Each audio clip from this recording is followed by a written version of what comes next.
pagpapatuloy ng impeachment trial sa Senado kaugnay ng ginawang audit sa confidential funds ng Department of Education at Office of the Vice President. Sa gitna ng ginagawang pagtatanong sa witness ng Commission on Audit na si Ms. Sailin, lumabas ang ilang mahalagang punto na agad na kinwestiyon ng mga senador, partikular na nina Senator Robin Padilla at Senator Amy Marcos. Binigyang diin sa pagdinig kung ano nga ba ang naging eksaktong batayan ng COA sa paglalabas ng Notice of Disallowance sa pondo ng mga nabanggit na ahensya. Dito na imbestigahan ng mga senador kung bakit idinisalo ang mga pondo sa buong 4 na quarters ng taon, gayong ayon sa mga naunang testimonya mula sa Kamara, ang partikular lamang na binabanggit ng saksi na si Gina Acosta ay ang huling quarter ng 2022. Nang tanungin ng witness mula sa COA kung ano ang naging batayan nila sa pagdedesisyon na idesalo pati ang mga pondo para sa unang 3 quarters ng 2023, umamin ng testigo na nakabase lamang ito sa kanyang narinig noong siya ay naroroon sa pagdinig at hindi sa mismong opisyal na Transcript of Stenographic Notes o TSN. Kinuwestiyon din ni Senator Amy Marcos ang mismong proseso na ginamit ng COA. Ipinaalala ng senadora na ayon sa sariling definisyon ng COA, ang ginagawa nila ay isang compliance audit kung saan dapat ay nakadepende lamang ang pagsusuri sa mga opisyal na dokumentong isinumite ng ahensya.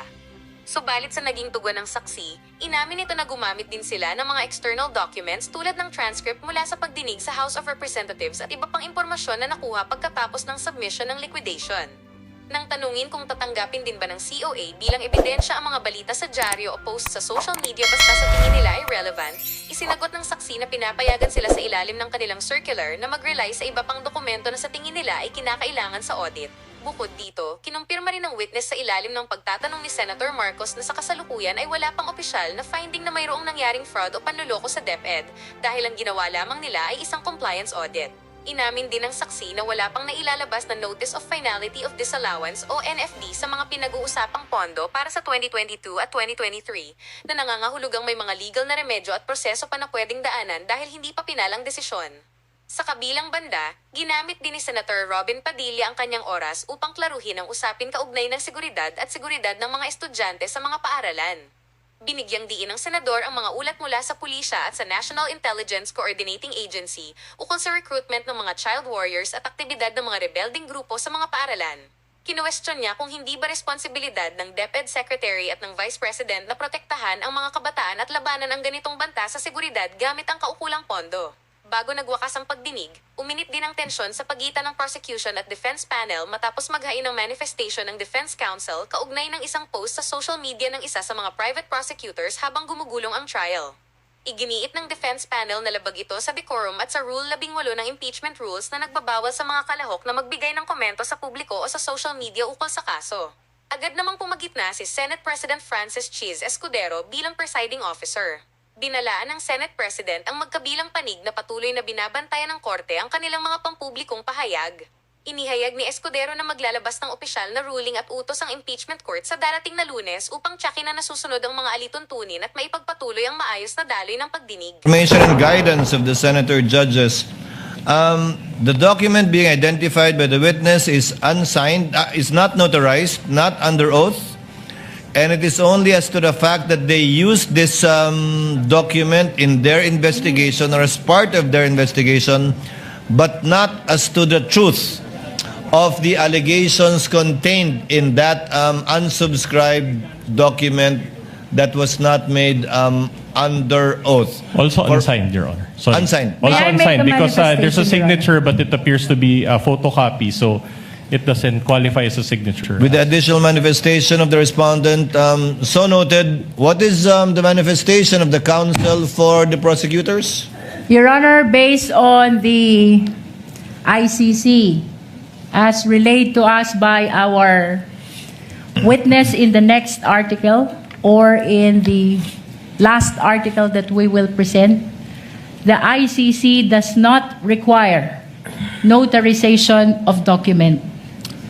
Noted, but we are not the ICC counsel. Again, we're just placing on the record and for the record the factual situation concerning the document that the witness is testifying to for the information and guidance of the senator judges.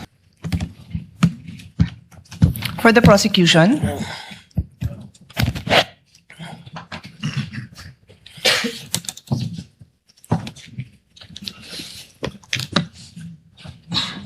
do you consider Las Canas an important witness for you?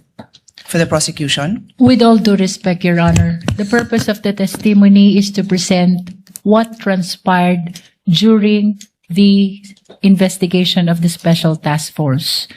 As to whether or not what probative value it holds, it is not part actually of the decision of the prosecution, as what we are intending to do here is to present only what happened during the investigation of the NBI, Your Honor.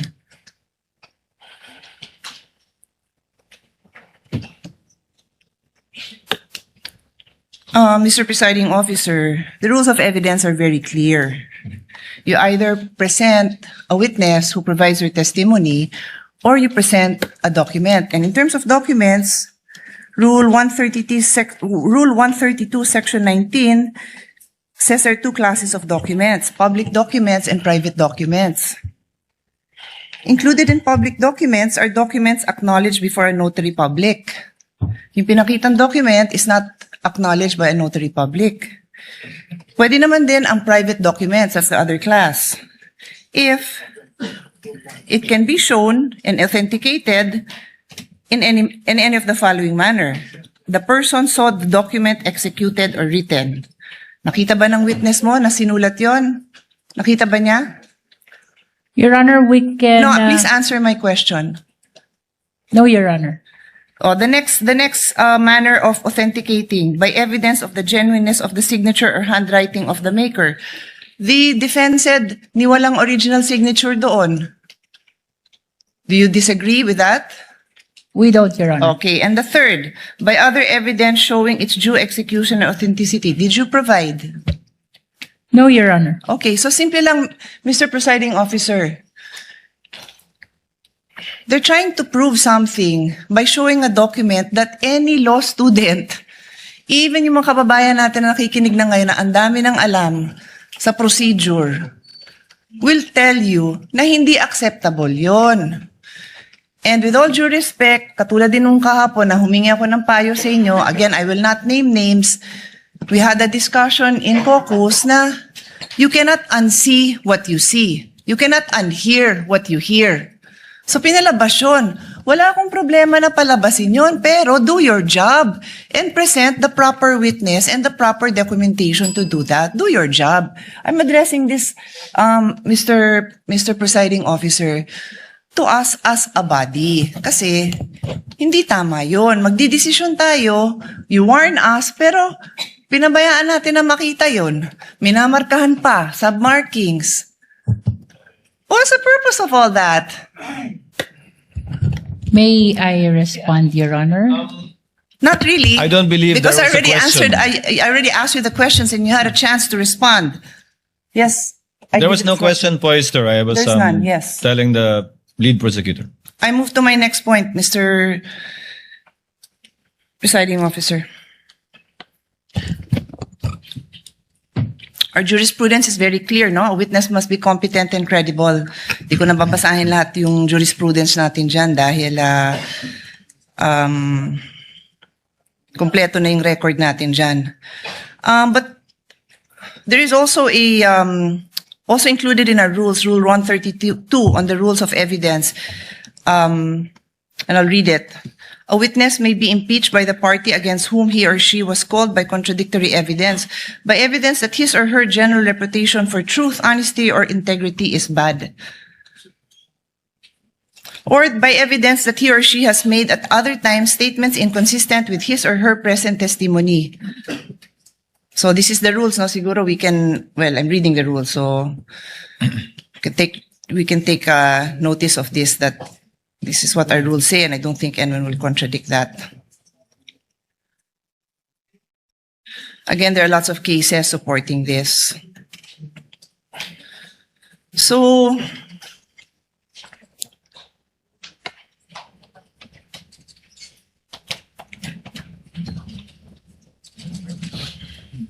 just want to point out, Mr. President, that, just looking for my notes.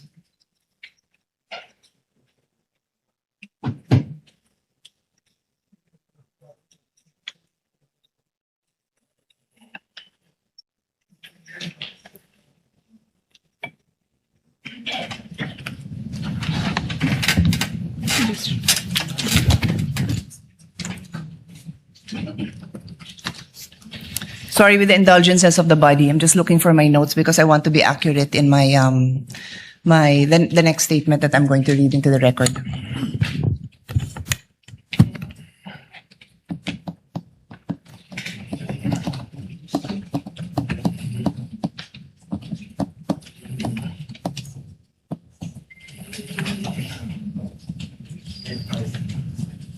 If the lady cannot locate it, she may avail of her time again tomorrow since Director Matibag and the counsel for the parties will Pwede be here naman, tomorrow. but if you give me a few more seconds, I might be able to dispose of this issue, Mr. President, Mr. Presiding Officer.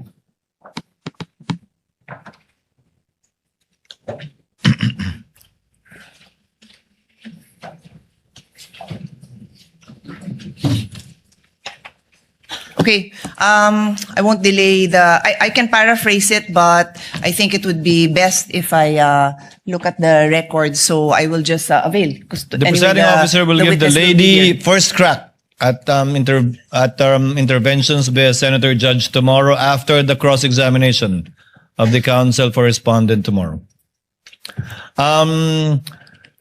Since Director Matibag will be here again tomorrow for the continuation of the cross-examination by counsel for respondent, the interjections and interventions of... You may proceed, sir, when you're ready. Good afternoon, Mr. Witness, Director, Attorney Matibag, schoolmate.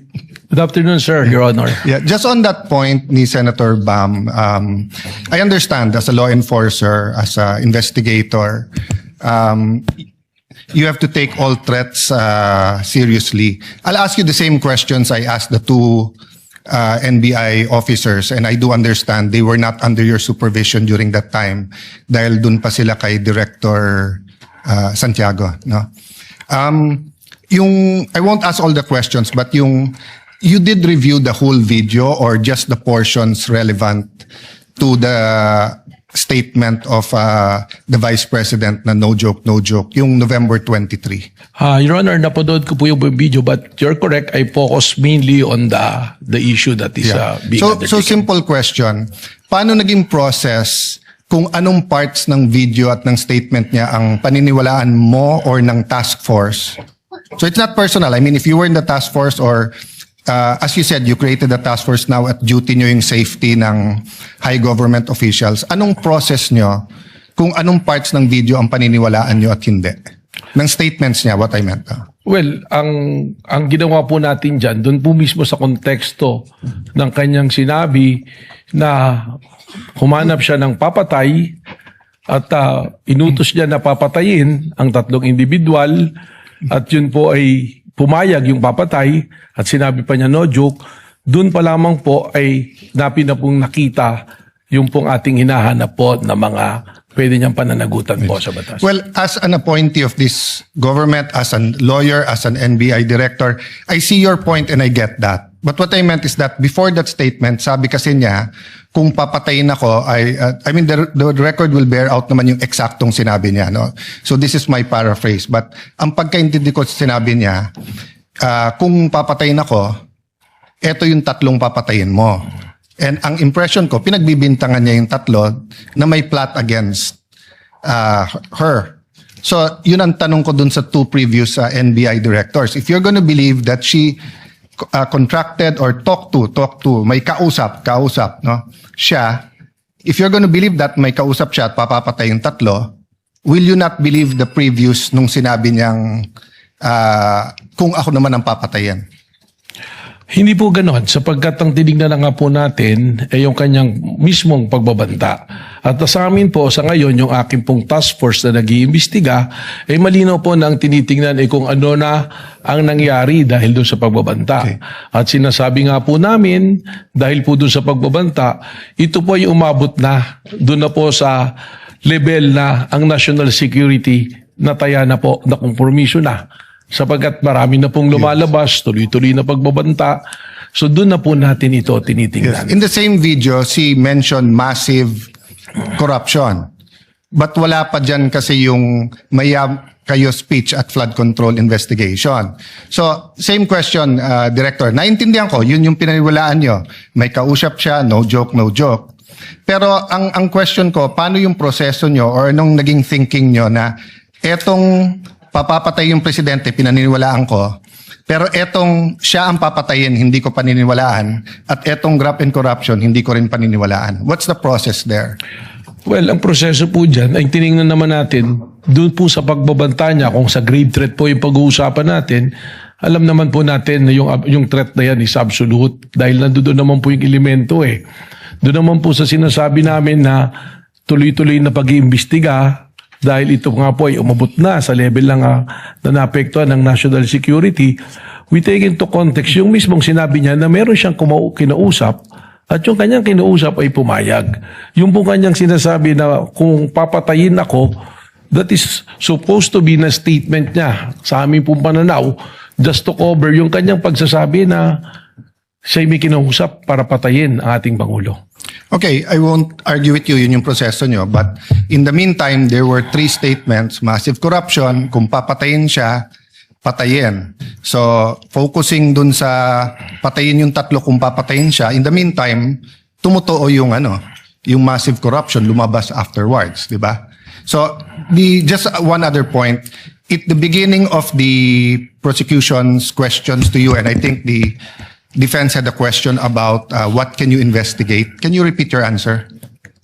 As the NBI director and the NBI can investigate, did you say all crimes or yung mga Lahat po ng mga pumapasok sa amin na mga krimen ay amin pong pwedeng imbestigahan, mutu proprio. Ganon din po yung mga krimen na meron pong nagreklamo na araw-araw na may pumupunta sa aming tanggapan para magreklamo. Ito po yung aming iniimbestigahan. At meron din pong mga iniimbestigahan kami na inutos po ng Department of Justice. And by the very nature, under the Constitution po ng Office of the Ombudsman, they can delegate the National Bureau of Investigation to... So as a general rule, you can investigate any crime motu proprio? More than the investigation of the crime is also the protection of our nationals. Yes. Saka po siyempre siguraduhin na promote ang ating demokrasya hindi nakukompromiso. Yes, but sa Lahat po investigation lang. So you can investigate any crime? Tama po. Yeah. Isn't that against the Republic Act 10867? The statute that gives you power? The Act Reorganizing and Modernizing the National Bureau of Investigation. Sabi dito sa inyong Section 4, the NBI shall have the following powers and functions. Undertake and investigate the detection of crimes and offenses enumerated under Section 5. Section 5, may enumeration, human trafficking cases in all airports, extrajudicial, extralegal killings committed by state security forces against media practitioners' activities, killings of justices and judges, violation of 100175, otherwise known Cyber Crime Prevention Act, cases against Interagency Graft Coordinating Council and violations of the Anti-Dummy Law. Tapos, cases involving threats, security assaults against persons of the President, Vice President, Senate President, Speaker of the House, Chief Justices. Walang congressman, senators, unlike judges lahat. Transnational crimes pursuant to existing international agreements, identification of dead victims in case of mass fatalities, incidents caused by natural disaster, and violation of commercial, economic, financial, white-collar crimes, nakadyan yung law. So, exclusive yung enumeration. Then, provided, however, if that the President or Secretary of Justice may direct the NBI to undertake investigation of any crime when public interest so requires. So, hindi ba limited ang pwede niyong imbestigahan except that ang DOJ at President ang pwede mag-atas? That's my last question. Yes. Kindly wind up. Well, Witness may answer. Yes. Yung pong ating listahan na yan, tama po, nandiyan dyan. Subalit, hindi naman po sinasabi na nalilimita dyan ang aming pong pag-iimbestiga. Sapagkat malinaw po ang mandato ng NBI that we are the primary investigating body. Yun lamang nga po, merong mga kaso, kung ito po ay bumagsak na sa jurisdiction halimbawa ng PNP na kanilang iniimbestigahan, we can still help and coordinate at the same way na kung kami po ay nag-iimbestiga at ang PNP pwede rin pong tumulong Well, po sa amin. Director, if that's your interpretation, that goes against what they taught us in law school, na pag exclusive yung enumeration, you cannot add. And at the end of the enumeration of Section 5, nakalagay nga dito, however, the President and Secretary of Justice may direct you to undertake investigations of any crime. Why do they have to say any crime if you can do it any crime? If you can investigate any crime after all? It seems that you're expanding your jurisdiction by yourself. Well, we've been doing po yan sapagkat we have also our primary role to make sure that law and order is being promoted through the NBI din po. Senator you. Cayetano Thank you. can avail Thank of you, the second Mr. round Yeah, thank you. later or tomorrow, since I believe Attorney Matibag, Director Matibag, forgive me, will still be here for the continuation of cross. Senator Judge Rafi Tulfo thereafter. Senator Judge Pangilinan. Senator Judge Rafi Tulfo, you have, I believe, one question, right? Actually, 2 questions, Your Honor. You may proceed, sir. You have 2 minutes, actually. Naku, na-stress na ako kanina. 5 minuto ako. Minamadali. But anyway, going back to Ronald Mas, what was the justification of the NBI back then when Mr. Ronald Mas was arrested without warrant? Well, they consider po that the threat is live and alam nyo nga po, yung sinasabi na lahat po ng threat ay hindi po, ito po yung siniseryoso. So may nag-order sa na-arrestuin si Ronald I Mas? don't have that recollection. Hindi ko po alam, but the arrest was made by the regional office po of Region 1 po. So would you admit now na illegal yung ginawa ng NBI noon na pag-aresto kay Ronald Mas na walang warrant? Well, si Ronald Mas po was released precisely the reason why meron pong lapses po dun po May sa lapses. procedure. Okay. Would you also consider na the fact na merong ginawang pagbabanta si Baste Duterte na similar dito kay Ronald Mas, na dapat umaksyon din yung NBI tulad ng pag-aksyon nila sa isang guro? Kaya katunayan, yan nga po yung aking binabanggit na tuloy-tuloy po yung investigation sapagkat alam nyo po yung warrantless arrest, lesson nga po dyan kay Romel Mas yan na dapat po kasi immediate po yung pong pag-aresto. Pag yan po ay lumipas na, hindi na po tayo pwedeng mag-aresto under the law sapagkat papasok po ito sa illegal arrest po. Last na lamang. So, make a comparison ngayon. Bakit yung isang guro na nagbanta kay dati Pangulong Duterte agad inaresto at bakit itong isang vice president na nagbanta kay Pangulong Bongbong Marcos hindi inaresto ng NBI? I can only second guess po na maaaring may pagkakaiba po ng proseso or tinitingnan po ang administrasyon ng panahon na yon at ng panahon po ngayon. Maraming salamat po. Thank you, Senator Judge Rafi Tulfo. Senator Judge Pangilinan is recognized. You may proceed with your intervention, sir. You have 2 minutes. Thank you, Mr. Presiding Officer. Magandang gabi, Ginoong Direktor. Kanina tinatanong sa inyo no, yung usapin nung trust rating. Na mas mataas yung trust rating ng Vice President kaysa sa Presidente. Bilang abogado, tinanong sa iyo ito kanina, may kinalaman ba ang approval sa trust? Kung mas mataas ang trust rating, ibig sabihin wala ng betrayal of the public trust. Well, wala po. Sapagkat sabi ko nga, sa akin pong pananaw, sa akin din pong kaunting eksperyensya bilang isang political advisor din po, yung ating pong mga survey is only a snapshot na mga pwedeng nangyayari. Alam naman po natin, ang tinatanong dyan, ilan lang o magpipili ng lugar kung saan po gagawin yung survey. Hindi po natin pwede itong maging basihan sa pag-imbestiga sapagkat pagkaganyan po yung ating ginawa, magkakaroon po tayo ng problema sapagkat ang mangyayari sa atin dyan, yung tinitingnan pala natin ay yung numero. At without accusing anyone, alam naman natin there are surveys that can be manipulated po. No, but having said that, kaya ako lang tinanong yon kasi baka yung mga nakikinig nating mga kababayan ay malito dahil hindi ba tamang sabihin na iba yung trust rating, iba yung betrayal of the public trust. Tama Hindi? po. Tama? Yung trust rating po ay base sa numero dahil sa survey. Yung betrayal of public trust, malinaw naman po yan na nakasaad sa konstitusyon na ito ay isang basihan ng impeachment. At saan po pumapasok ang betrayal of public trust? Pag meron ka pong ginawa na pag-violate, not necessarily criminal, hindi kailangan ng conviction, kundi sinasabi po, pag tinignan natin yung discussion po ng ating Constitutional Committee ng ginawa yan, binabanggit nga po dyan yung betrayal of public trust, yung hindi mo pagtupad sa yung oath of office, that will qualify as a betrayal of public In trust. other words, negative yung trust rating mo o 100% yung trust rating mo, base sa batas, base sa konstitusyon, pwede kang ma-convict. Whether negative or positive trust rating, pwede ka pa rin ma-convict o ma-acquit. Depende sa ebidensya sa usapin ng betrayal of the public trust. Tama po. Wala pong kinalaman ang survey on the trust rating, kundi kung ano po ang ebidensya na ipinasok po sa ating pong impeachment court. Maraming salamat. Senator Judge Pia Cayetano is recognized for her interjections and interventions. You may proceed, ma'am, when you are ready, and you have 2 minutes.